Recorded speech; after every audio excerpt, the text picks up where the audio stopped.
Marhamat. Avvalambor yuqorida yaxshi ma'lumotlar berildi. Aynan o'sha hozirgi bugungi mavzuyimiz, ya'ni cho'llanish jarayoni va unga qarshi kurash chora-tadbirlari bo'yicha aytib o'tildi. Men hozir har bir o'sha ishtirokchini bergan ma'lumotlarni bir statistikasini ko'rib boryapmiz. Haqiqatan bugungi ko'rsatuvni boshida yaxshi aytdingiz.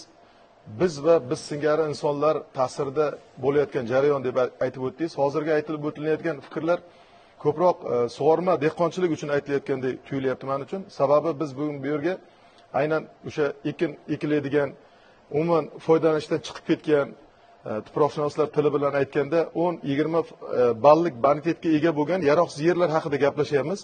Aynan u yerda qishloq xo'jaligi, endi biz insonmiz.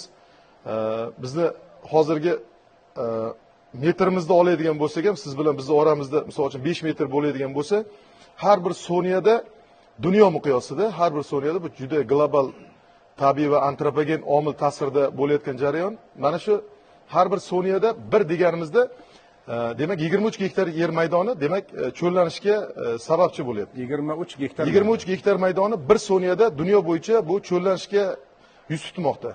Bu ko'rsatkichni o'zimizda statistik olimlarimizni, demak o'sha tuproqshunoslik, ekologlar hamda suv tizimidagi ishlayotgan olimlarning tahlillariga ko'ra bu ko'rsatkich o'zimizda 9 kvadratni tashkil etadi.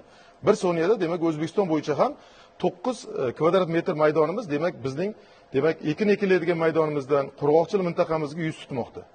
Buni nima uchun aytdim? Sababi bu ozgincha biz hozirgi kunda yashayapmiz. Bizgacha bu qanday bo'lgandi? Misol uchun oladigan bo'lsak, Ozarbayjon olimlari hamda o'zimizning akademik Muhammadjonovlarning tahlillariga ko'ra 15-asrda Amir Temur egallagan joylarda asosan qurg'oqchilik mintaqalarni egallagan ekan. Mana shu ko'rsatuvgacha ozgincha tahlil qildik. Davlatchiligida. Amir Temur davlatchiligida, demak, Sohibqiron Amir Temur egallagan joylarda asosan hozirgi hamkasb ustozimiz aytib o'tgandek, egallagan yer maydonlarida asosan dehqonchilik hamda bog'dorchilikka ajratilgan dehqonlarga. Birinchi yiliga umuman u yerlarga soliq solinmagan. Bu hozirgi kunda bizda o'sha konvensiyaga a'zo bo'lganligimiz, o'zimizni prezidentimizni o'sha 22-yillarda shu qurg'oqchilik mintaqalarini yanada ham takomillashtirish bo'yicha bergan o'sha qarorlarda bu o'z aksini topgan. Bizda ham o'sha hozirgi kunda qurg'oqchilik mintaqalarini demak yoki yaylov mintaqalarimizni demak o'sha оборотga kiritish, o'sha qishloq xo'jaligida foydalanishga kiritish bo'yicha demak bir qator soliq imtiyozlari berilgan. Birinchi yillarda, ikkinchi yillarda bog'dorchilik qiladimi, dehqonchilik qiladimi? Mana bu holatlarda bizda ham bo'lgan. Endi tuproqshunos sifatida mana bu yerda ustozlarimiz ham o'tiribdi, domlamiz boya aytib o'tdilar. Asosan O'zbekistonda barcha tumanlarda aynan tuproqdagi tahlil bo'yicha respublikaning barcha hududlarida bo'lganman. Chunki bu kunga qadar biz o'sha hozirgi agrokimyo tuproqshunoslik tadqiqotlar markazida faoliyat yuritganman. Endi asosan tuproqlarimizdagi holat qanaqa? To'g'ridan to'g'ri proporsional cho'llanish jarayoni yengil mexanik tarkib tuproqlarga to'g'ri keladi. Asosan tuproqning o'sha iqlimshunosligidagi 0,20 santimetrdagi namlik holatini tez domlamiz aytgandek bug'lanib ketishi hamda tuproqdagi organik o'g'itlarni kam ekanligi, domlamiz aytgandek chora mollarini bir joylarda to'xtovsiz boqilganligi birinchi navbatda bizga degradatsiyani keltirib chiqaradi. Chora mollari uni ildizlari bilan qo'porib olganda, demak, undan keyingi yilda u yerda dorivor bo'ladimi, qizil kitobga kiritilgan bo'ladimi, keyingi yilga u yerda nima o'sha o'simligimiz o'sib chiqishi ehtimoli pasayadi. Bu birinchidan. Ikkinchidan, tuproqlarimizda yuza qatlamida o'simlik qoplami bo'lmadimi? O'sha o'simlik qoplami bo'lmaganda bu biz siz bilan aytib o'tayotgandek deflyatsiyaga, ya'ni shamol eroziyasiga moyil hudud hisoblanadi.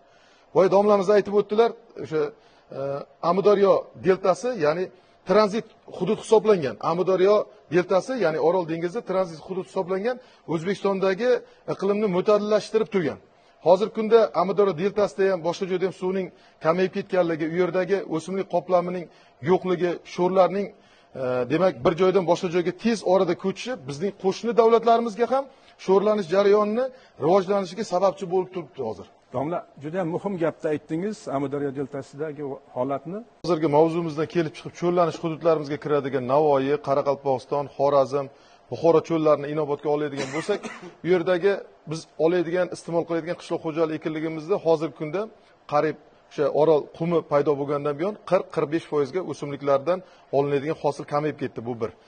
Uni ijrosi yuzasidan biz hozir bugun ko'proq bu yerda Agrar universiteti ustoz murabbiylari kelgan, shu ko'rsatuvdan foydalanib aytamiz. Bizda Agrar universitetimizda bevosita har bir daraxt ko'chatiga ekologiya o'sha harakati faollarini yordami bilan birga biz har bir daraxt ko'chatida har bir ustoz murabbiyni mas'ul qilib qo'yganmiz.